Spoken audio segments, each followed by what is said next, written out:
who is a professor of philosophy. Make it easy for us to experimentally ascertain how it is.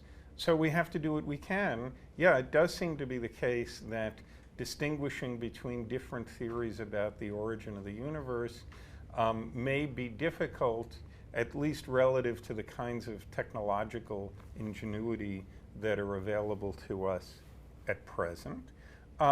But at least many of these theories don't seem to be in principle indistinguishable from one another. We're going to have to work quite hard to find out which of them is true, or to narrow down the possibilities of which of them is true. But as to why they're so difficult to experimentally distinguish from one another, well, of course, you know, their main differences lie in events that took place a long, long time ago, and which only have left rather faint traces of themselves in the contemporary structure of the universe. So it's not surprising that the experiments that distinguish between these different scenarios are going to be difficult to carry out. But I don't think that means that this isn't a scientific enterprise, that this isn't continuous with the kinds of problems that science has always faced. Sometimes it's easy and sometimes it's not. Is there anything you think we might be able to test in the future? You know, we're awaiting further developments of these theories and further elaborations of their empirical consequences. Everyone is hoping that that's going to open up the possibility of various kinds of experimental tests that we can't foresee at the moment. I don't see any reason to believe that such things aren't going to become available, but it's hard to say at the moment exactly what form they might take. I guess we never know where science will take us. That's right. That's right. So our next question comes from Kevin Casey via Twitter. Kevin asks, would it be correct to say that whatever physics brought us into existence also brought life into existence? That seems right to me. There was a period there was a period in the history of the universe before there was anything like life or human beings. And if physics can really, at the end of the day, amount to a complete account of the things that it's supposed to be a complete account of the motions of material bodies, if that aspiration is taken really seriously, it's going to have to amount to something that can give us an account of how life first arose, of how we first arose out of life, so on and so forth. We have crude sketches from the work of people like Darwin and so on about how that might have begun to happen. But yeah, if physics really aspires to be a complete account of the behaviors of material things, among the material things that it needs to be a complete account of are not just rocks and planets and baseballs and projectiles, but plants and animals and people and so on. I think that's a question that George Ellis, who is also on this program with you, right. is looking at. Right, and intensely. George would have a quite different picture of it. That's right. Yeah. That's right. It's good that you bring him up. Yes, George thinks that George finds it very implausible that there could be a kind of physics that's complete in the sense that I was just describing. I very well understand the reasons for thinking such a thing. It's definitely true that the kind of mechanistic picture that physics ends up presenting us with of what kinds of things we are is very, very difficult to take in and very much at odds with our normal intuitions about what kinds of things we are. I think the question of whether physics can be completed in that way is sort of the basic question that the scientific project is investigating.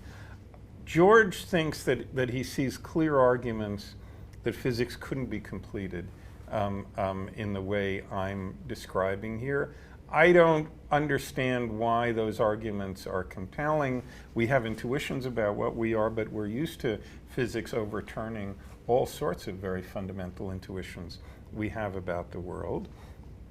Whether it will succeed, whether it could ever succeed in reaching all the way to its goal in this respect is something we're going to have to wait and see about. That's what I take to be the fundamental question that the scientific project is addressing itself to.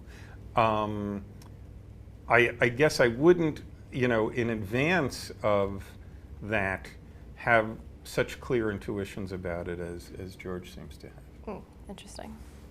So this next question comes from Hakeem Jahan Sek, who asks, how do extra dimensions play a role in understanding the universe? And kind of coming back to that first question, is there any progress toward experiments that could ever detect extra dimensions? So, yes, there are a number of ways in which speculations about extra dimensions play an important role in the attempt to understand the physical world now. One that's very widely known has to do with string theory. In order for strings to be able to behave in ways that seem to plausibly be able to give rise to the kind of world we see, we need to imagine them as vibrating around in more than 3 spatial dimensions. There are other reasons coming from the foundations of quantum mechanics where you might think that sort of non-local connections that we've discovered between very distant physical systems might find their most plausible explanation in imagining that space has more dimensions than the 3 that we usually think it does. So there are a bunch of places where speculations about extra dimensions have come up.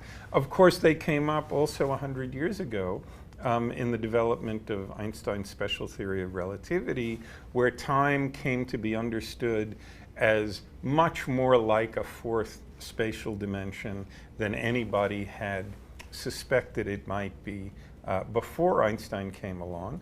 And special relativity is, of course, now an extremely well experimentally confirmed theory. We're still groping for experiments that might be able to confirm or refute string theory for us, but people are hopeful that eventually we will be able to design such experiments. So, as you were saying, this connects up with the first question. Some of these experiments may be hard to do. Some of them may require a great deal of cleverness and ingenuity in order to set up situations which will tease some of these secrets out of nature. But I don't see a reason to be pessimistic in general that these things will have empirical implications that we'll in principle be able to probe by doing experiments. It's interesting you bring up time as an extra dimension, because Right. I think these 11 dimensions sound so weird, but Right. now with 100 years past, 4 dimensions doesn't feel weird anymore. Yeah, 4 dimensions sounded very weird to people at the time, and we now know very well experimentally what that means. Right. What you might call its cash value is in terms of experiments that we can actually do and effects that we can actually see. Mm-hmm. So this is a very simple question with probably not a simple answer. Explain how order results from chaos in this world, please. Simple request. Well,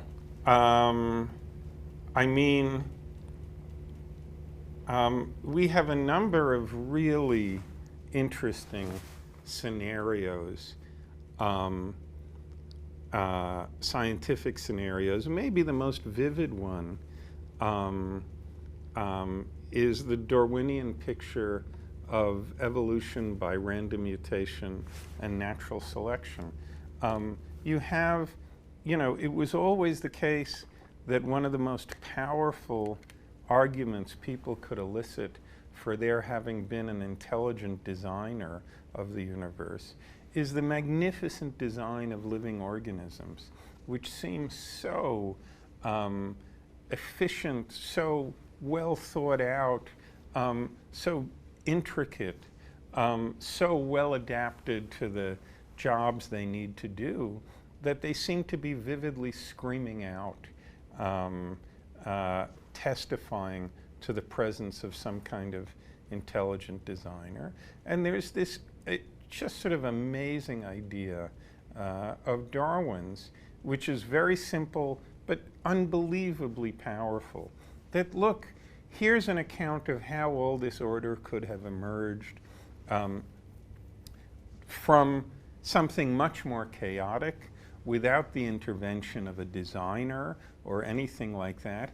It could be just that there are random genetic changes going on in living organisms all the time, the vast majority of which are grotesque failures that don't contribute to the survival of those organisms at all and don't contribute to their ability to pass on their genes to successive generations.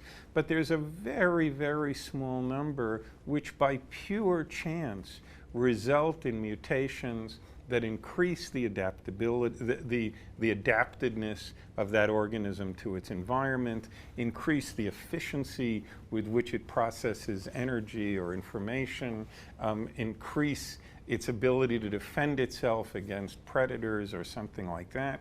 And this isn't because anything was designed for their benefit. It's because when this comes along at random, it increases the ability of these organisms to pass down their genes to another generation. It increases their ability to survive. And so it can count as a successful explanation of why, if you look down the road, you see these ever-increasing complexities and degrees of organization in living systems, which it's fair to say emerged out of chaos without the intervention of any intelligent designer. We have other examples of emergence of order from chaos like that on more elementary levels in statistical mechanics and so on and so forth. There, it's a result of something in mathematics just called the law of large numbers, that if you that if you have a sort of random looking situation where half the time a certain particle goes one way and half the time a certain particle goes the other way, it looks just like complete chaos. If you look at very large numbers of particles, you'll see them as a result of that organizing themselves into two groups, one of which is this way, one of which is that way, which with very high probability have the same numbers of particles in them and so on and so forth.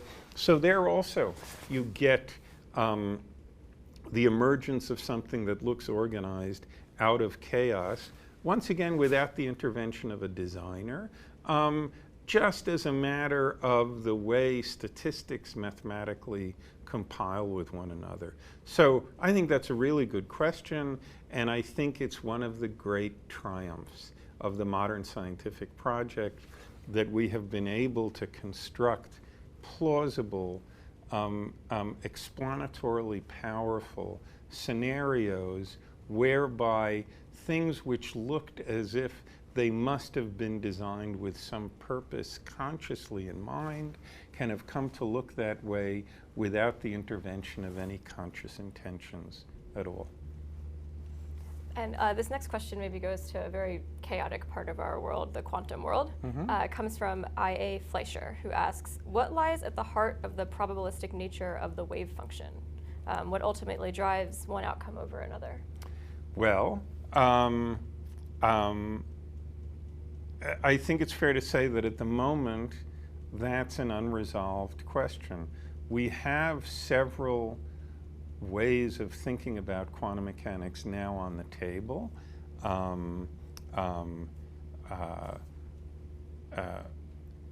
We have ways of thinking about these random events as associated with something called a collapse of the wave function. We have ways of thinking about these random events as things that depend very sensitively on initial conditions, which is the kind of thing that happens in classical statistical mechanics that I was just mentioning. We have ways of thinking about these random events as random shifts of our own perspective on the world rather than random shifts in the world itself. That's something associated with Everettian interpretations of quantum mechanics, many worlds interpretations of quantum mechanics. I think it's fair to say that we have several promising ways of trying to understand what this randomness is about and where it comes from. And luckily, various of these different interpretations are in principle experimentally distinguishable from one another, although we're not yet at the point in our technological development where we're able to do experiments that would distinguish between these interpretations. But there are, so the short answer to your question is we don't know. The slightly longer answer is we don't know yet, but there are several promising proposals on the table for making sense out of this. They make sense out of it in interestingly different ways that imply interestingly different basic metaphysical structures of the world, and we're doing the best we can. We're not nowhere with that problem. We have several proposals for understanding it, but we're very far from having definitively solved it. And from our chat, Gaming Ball asks, what do you think about string theory? Do you believe in it? I don't think of myself as particularly qualified I don't think I'm somebody who's enough of an expert on string theory for it to be of interest to anybody, whether I believe in it or not. I think it's and I don't see why there's a need to make a decision like that at this point. String theory has had all sorts of very dramatic triumphs in its history and a number of what might be regarded as setbacks in its history. It's a live research program. It's going extremely well in some respects and perhaps less well in others, and we're going to have to see how it plays out. The nice thing about science is that it's, scientific theories aren't things that we need to make up our minds about. Our minds get made up for us by the outcomes of experiments that we do. And before we've been able to do those experiments, I would think that the appropriate attitude is to be agnostic about it. It's interesting people ask if you believe in a theory. Do scientists, would they say that to each other, that, I believe in this theory? I mean, do you believe in I it? think, I used to have a colleague in the philosophy department at Columbia named Sidney Morgenbesser, who used to make a distinction between believing that and believing in. To say, I believe that such and such is the case, is to say, you've amassed sufficient evidence to be relatively certain about this, and so on and so forth. To say I believe in quantum mechanics or I believe in string theory, I take it is something more like, not necessarily that I believe that it's true, but I believe this is a worthwhile research project, which is worth pursuing, which is worth expending energy on, which is raising questions which it's worth getting to the bottom of. In that sense of believing in, I certainly believe in string theory. That's something quite a bit weaker than something like believing that what the theory says is true. I don't think we're in a position to make a decision about that yet. But I do think it's appropriate to say, this is a project that I believe in. This is a project which we're not wasting our time by pursuing. And this next user actually has another way of putting it. Their name is Vada Ann. Do you give any weight to simulation theory? Maybe you could say what simulation theory is. I'm not sure I know what simulation theory is. I mean, there is a large project of trying to do calculations about the implications of various physical theories by doing computer simulations, and that this is a way of exploring the consequences of theories.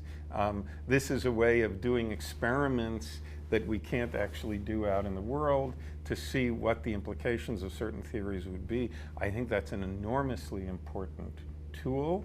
I'm not sure if this is what the questioner means by simulation theory. But if they mean simulation of theories, of figuring out what the consequences of theories are by doing computer simulations of certain systems, I think that's a very important tool. It's proven especially important recently in astronomy and cosmology, simulations of the formations of galaxies, so on and so forth.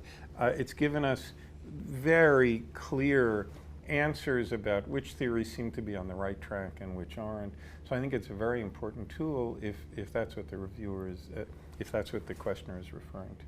I wonder if, and I also apologize if I get it wrong, if they mean the theory that perhaps the universe is a simulation. Oh, I see. I see. It may be what you're no, asking. Yeah, that sounds or maybe there's right. a third option. No. Actually, I think you're right. Okay. I should have thought of that.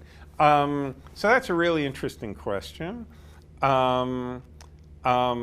I think that there's a lot to say about this, and I don't want to get into a really long discussion, but it does. How shall I put this? You get into a funny cognitive position if you play the following game with yourself. You say, well, let's see, I have all these experiments that I've done or heard about or people have told me about. On the basis of these experiments, I have a certain set of beliefs about what the laws of physics are. The belief that these are the laws of physics implies, among other things, that computers could be constructed consistent with those laws that would simulate a universe like ours, where we wouldn't really be looking at the universe. And on the basis of that, I conclude that I may well be a simulation. What I think is worth noting about this kind of chain of reasoning is that the minute you decide that you may be or probably are a simulation, you can no longer claim that the things that you remember as experiments from which you learned facts about the laws of physics really were anything like that. What you're suggesting is that those experiments that you remember were simulations as well, so that they didn't really give you access to what the actual laws of physics are, so that they didn't really give you useful information about the probability that you could be a simulation in the first place. So I think these kinds of chains of reasoning lead to a situation which philosophers refer to as a cognitive instability. I think the usual chains of reasoning which lead to the conclusion that we're a simulation are cognitively unstable in this way, and I'm not sure they're to be trusted. But this is just the tip of the iceberg of a very deep and very interesting problem. And thank you for clearing that up. I think your interpretation of the question was right. Well, yes. I hope so for the chatter. I always think, while empirically it might be good to know, regardless, I still have to get up in the morning. That's right? true. I still have to stand in the crowds. That's true, on the subway. but we want to, we're involved with science because we'd like to know what's really going on. Right. Independent of its impact on our practical lives. Right. And this next question, I apologize, I'm not sure how to pronounce this person's name. So they ask, what is the philosophical view of the non-existing center of the universe? If it expanded from a point, why isn't there a center? Oh, well, let's see how to talk about that quickly. The idea is, or at least here's a sort of metaphor for the idea. Think of imagine being a two-dimensional creature that lives in the surface of a three-dimensional sphere, in the outer surface of a three-dimensional sphere. So this three-dimensional sphere, imagine it's expanding. It started in an explosion from the three-dimensional center of the sphere. But that center isn't located anywhere on the surface, and it looks to everyone sitting on the surface as if everyone else that they look at is moving away from them in a radially symmetric way, as if they are the center of the expansion. If you just picture a sphere, the surface of a sphere, like the surface of a balloon that's progressively being blown up, and you've drawn some dots on the surface of the balloon with a magic marker, as the balloon blows up, each of those dots is going to be getting farther and farther apart from all the others. If you're standing on any one of the dots, it looks like all the other dots are moving radially away from you, even though what's really going on, if you look at it from the higher dimensional, three-dimensional point of view, the surface of the balloon is just expanding outwards from this center in three-dimensional space, but that center isn't a point anywhere in the space that's accessible to these two-dimensional beings on the surface. Good. Take that picture, jack the whole thing up by one dimension. So we're sitting on not on the two-dimensional surface of a three-dimensional sphere, but on the three-dimensional surface of a four-dimensional sphere. You'll get an idea of how it could be the case that the universe could have exploded out of a point, but that point is not to be located anywhere in what we currently call the space that we live in. Does this, we actually started chatting about this before you arrived a little bit, does this question have anything to do with infinity, in the sense that you can't be in the center of something that's infinite? No, this, I mean, there are lots of questions of infinity that come up in connection with cosmology, but this kind of a situation can be realized in a perfectly finite way. Imagine a balloon that has a perfectly definite finite size, but it's getting larger and larger as time goes by. The center from which the balloon is expanding is not going to be part of the space that these two-dimensional creatures live in. Right. So this next question I want to thank Amr Mohsin for asking, because I've always been curious about it myself. How is energy conserved in cosmological expansion? I'm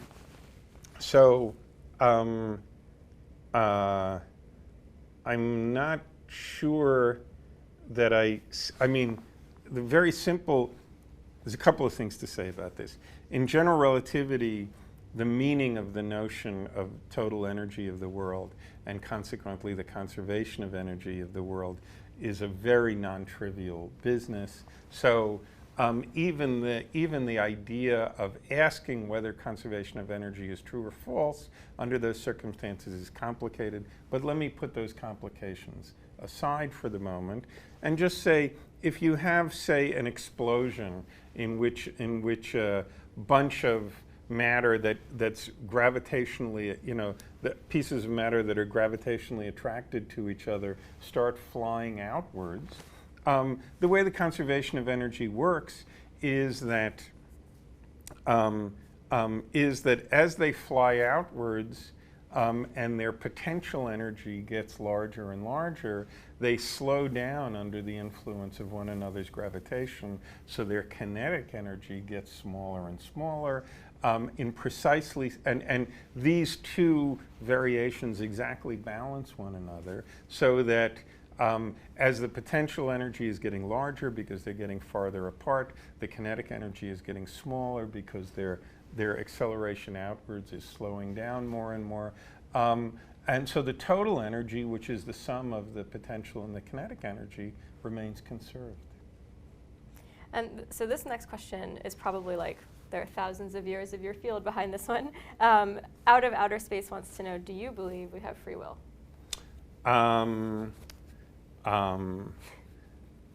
So that's a really complicated question.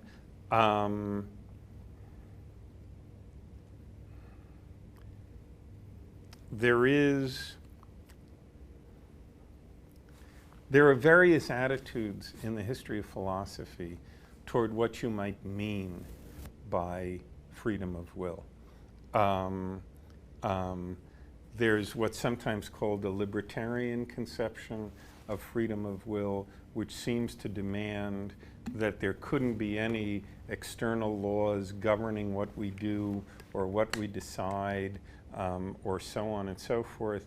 And there are much more modest notions of free will, going back to philosophers like David Hume, who think that all it means to say that I did something freely is not that whether or not I did it wasn't determined by the initial physical conditions of the universe, but a more practical sense of whether I did something that was in accord with my desires at that moment, or rather whether somebody was forcefully moving my hand when I did it or something like that.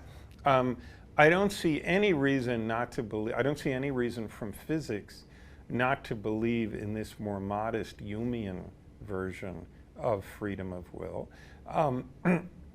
I think there may be very profound threats from physics to a more libertarian conception of freedom of will.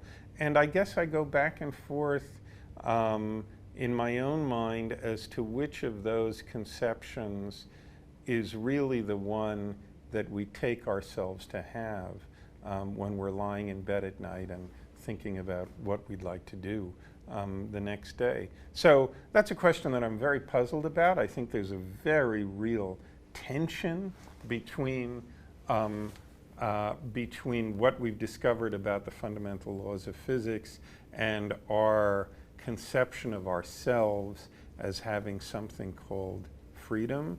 And it's something that I continue to be puzzled about, and I don't want to pretend that I'm more sure about it than I am. We had a program on free will at the World Science Festival several years ago, and the panelists who all study this from the brain perspective in physics kind of all spent the whole 90 minutes saying why all this evidence shows that we don't have free will, and then at the end the moderator asked, okay, personally as a person, do you believe in free will? And they all said yes.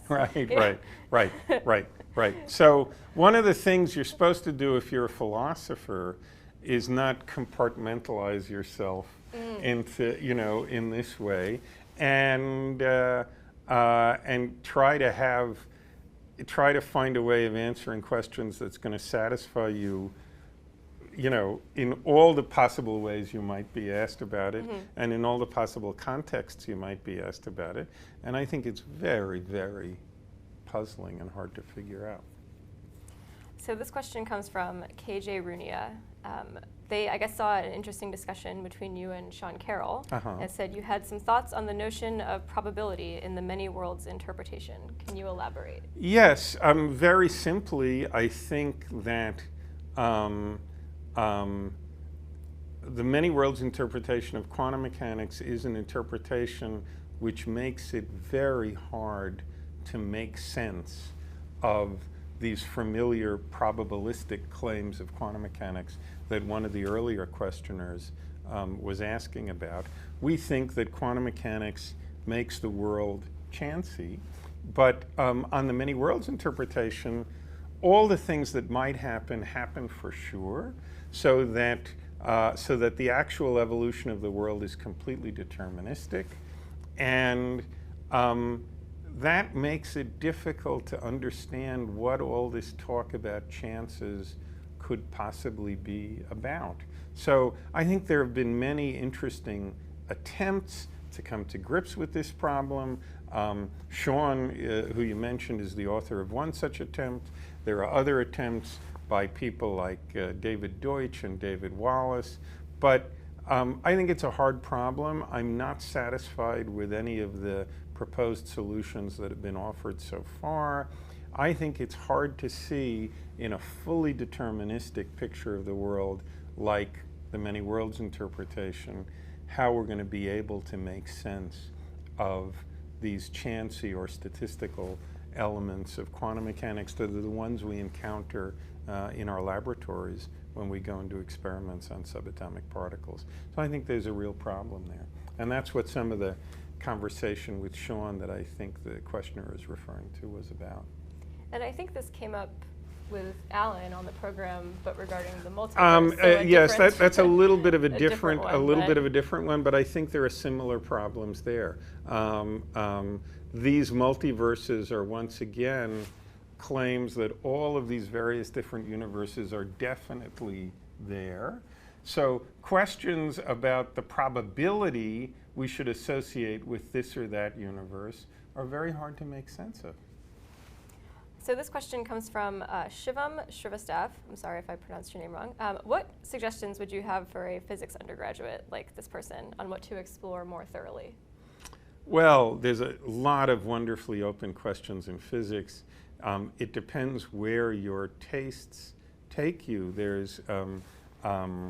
You know, there are very interesting things going on in solid state physics nowadays at the more fundamental level.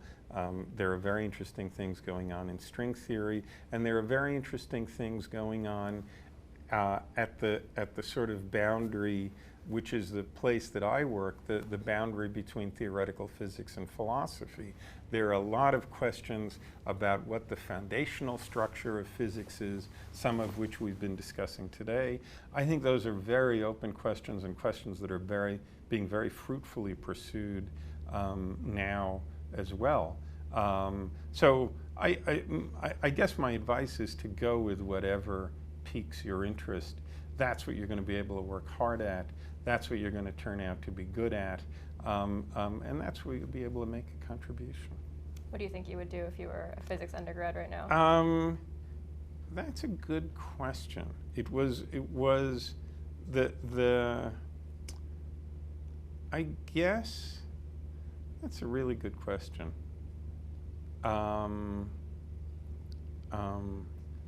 I guess there's a lot of, and this relates to our panel here, there's been an enormous amount of feeling of intellectual openness and intellectual experimentation going on in things like the foundations of cosmology and the origins of the universe.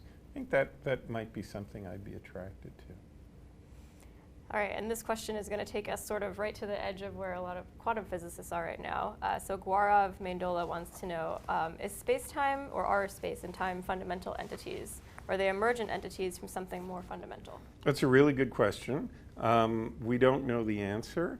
I would say that there are, from several different quarters, tentative kinds of evidence pushing more in the direction of the necessity of thinking of space and time as non-fundamental, but rather emergent sorts of entities.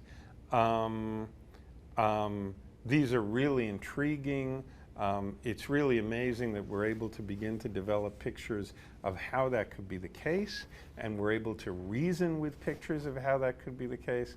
I think it's much too early to say at this point, but I do think that if you had to point to trends recently, more and more reasons have emerged for suspecting that space and time as we know them may not be fundamental entities and may have to be looked at as emerging from some more basic structure. This next question, I think, gets to a lot of the discussion on the program about the beginning of the universe. It's from Bob Aldo. Why should it ever occur to us that somehow nothing existing should be more or less likely than something existing? That's a really good question.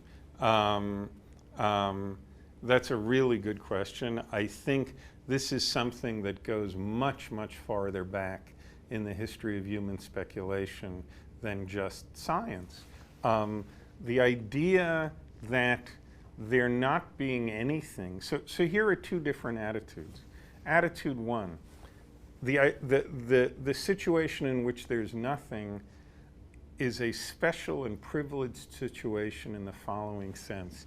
There being nothing doesn't call for an explanation, okay? Whereas there being something does call for an explanation. And so if you're going to understand the world in a satisfying way, you need to know how the something got there from the nothing, okay? Because the nothing is the thing that didn't stand in need of explanation. But you could take quite a different attitude, which is there not being anything and there being a golf ball and there being a planet and there being a galaxy. All these things are just different states the world could be in. Okay, and no one of them is any more a priori plausible than any other one. No one of them, in and of itself, is demands an explanation more or less than any one of them. The world could have been any number of ways. Once again, there's a golf ball, there's a planet, there's a building, there's nothing, there's a galaxy, yada yada yada. One could take the attitude that all of these are possible states of the world, and that it's a mistake to insist on getting ourselves stories about how the world could have gotten there from nothing, as if nothing somehow has a special status vis-a-vis explanation, that it's the situation of the world that for some reason stands less in need of an explanation than any other particular situation of the world. So I think that's a really good question. Our next one is a good follow-up to that. It's another question about nothing. So Nick Elge asks, what's beyond the walls of the universe if it's nothing? But if nothing doesn't exist, then what might be beyond so the there edge? isn't, so think again of this image of the two-dimensional surface of a three-dimensional sphere.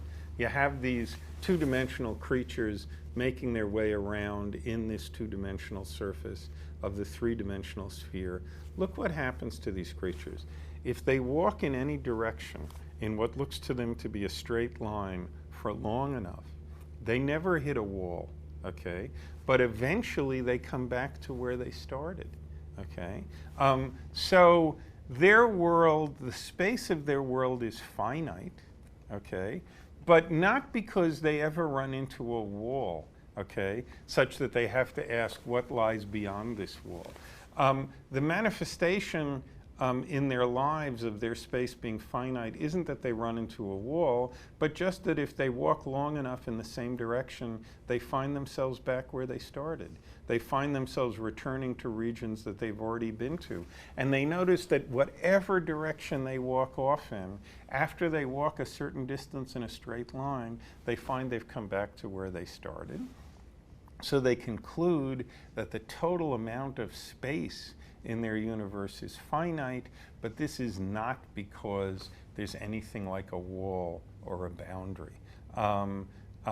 This is an amazing idea of how the world could be finite but boundaryless.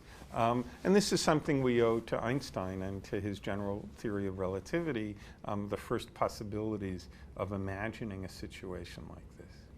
So there is no restaurant at the edge of the universe. Yeah, so there's no edge of the universe. Once again, think of these creatures. They just keep walking around. Everything is normal. There's never any sense of coming to an edge. What you come to is not an edge, but a place where you were before. So we've got time for just a few more questions here. This one comes from Ishan Biohar. Do you think it is necessary to strive for complete theory, which is mathematically consistent with our notion of past, present, and future? I don't think it's necessary, but I think that's what the scientific project does strive to do, and I think that's an interesting project to attempt.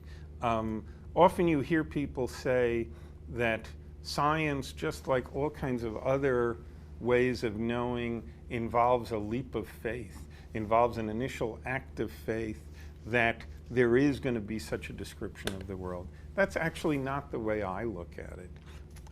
It seems to me that the question science is investigating is precisely the question of whether a project like that is, at the end of the day, going to be able to pan out.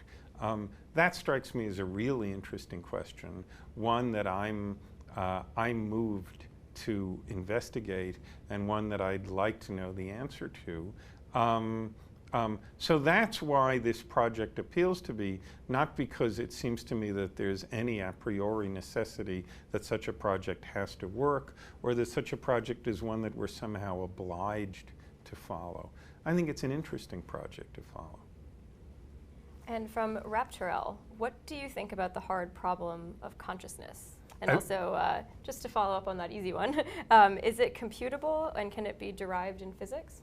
So I think the hard problem of consciousness is a really hard problem.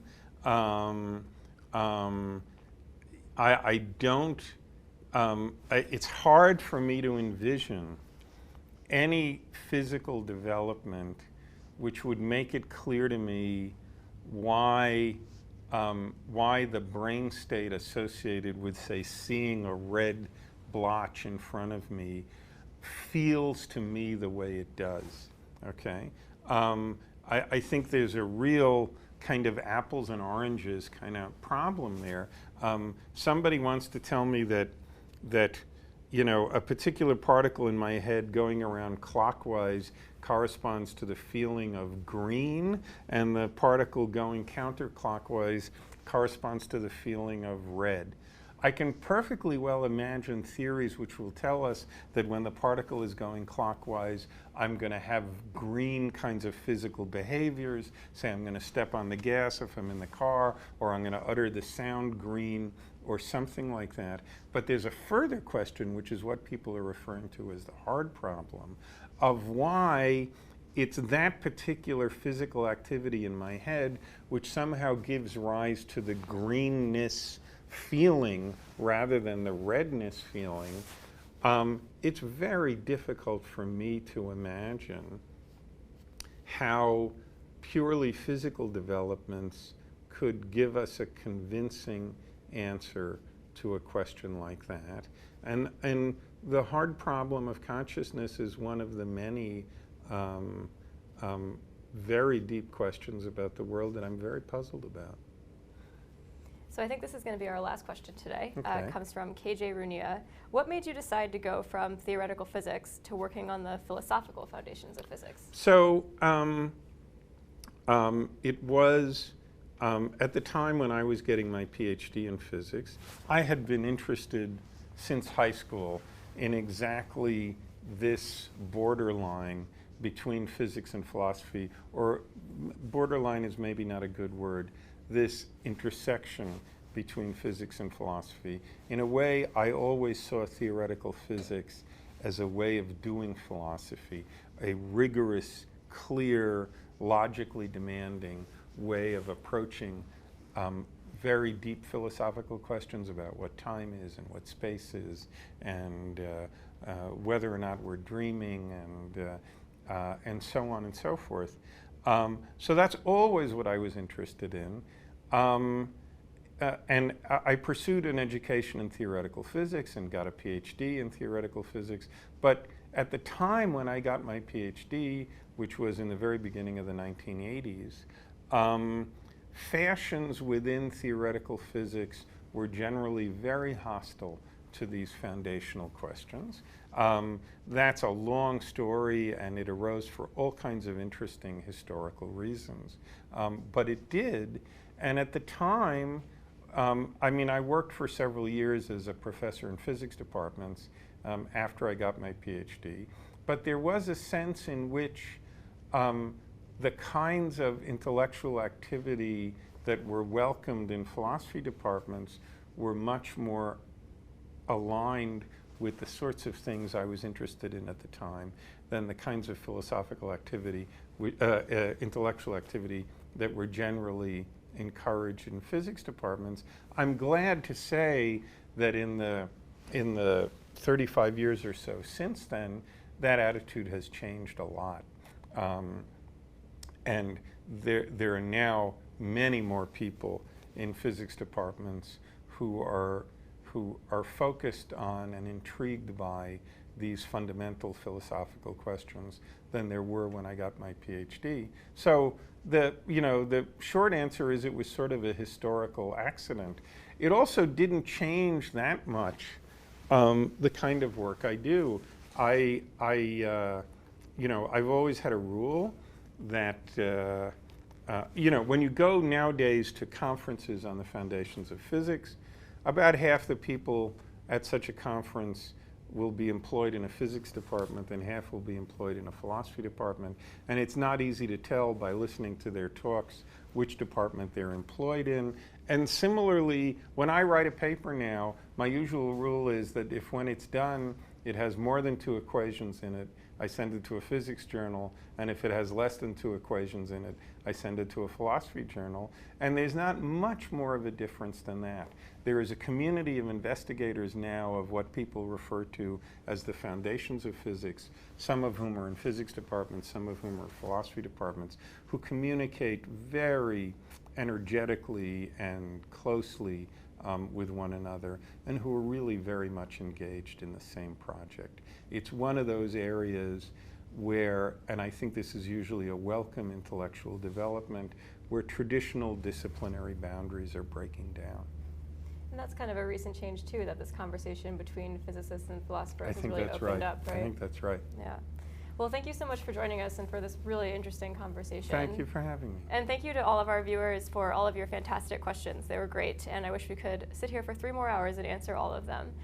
Please stay tuned for more videos and chats on our YouTube channel, and if you'd like to get alerts on when we're going to have more, you can sign up for our email newsletter on worldsciencefestival.com, and you'll get an update anytime we post a new video, have a chat, things like that. So we really appreciate you joining us, and we'll see you next time.